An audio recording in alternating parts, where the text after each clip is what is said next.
सबैभन्दा पहिला नेपाली कांग्रेसको आदर्श सिद्धान्त निष्ठा र नैतिकताको बीचमा आज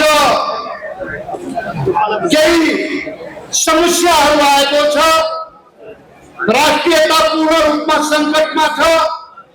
लोकतान्त्रिक परिपाटीलाई अवरुद्ध गर्ने प्रयत्नहरू भएका छन्।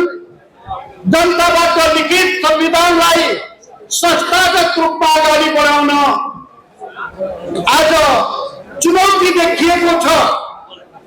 पार्टीभित्र पनि विशेष महाधिवेशनबाट अवैधानिक रूपमा सडकमा जबरजस्त विधानभन्दा बाहिरबाट पार्टीलाई विभाजित गर्ने प्रयत्न भएको छ।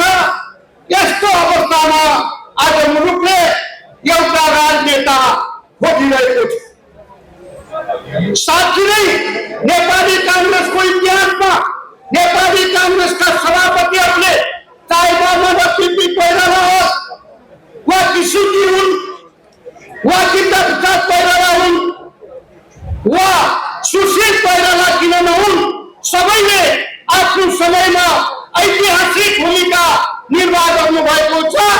र आज मुलुक संकटमा भएको बेलामा त्यो राजनेताको परिवर्ती शेरबहादुर देउवाबाट मात्रै हुन सक्दछ।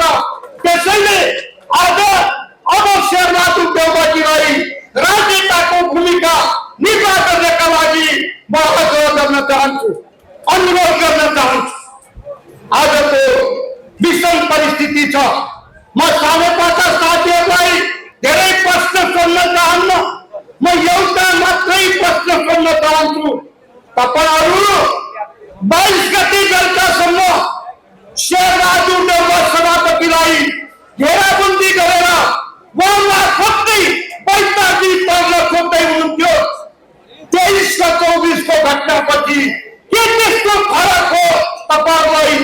तपाईहरूले आदरणीय पार्टी सभापतिलाई अपराधी मुक्त गर्न तयार हुनुभयो। तपाईको यो चरित्रले नेपाली कांग्रेस लज्जित भएको छ। प्रजातान्त्रिक व्यक्तिहरू लज्जित हुनु परेको छ। त्यसैले तपाईहरू आफू सुध्रिने अवसर बाँकी छ।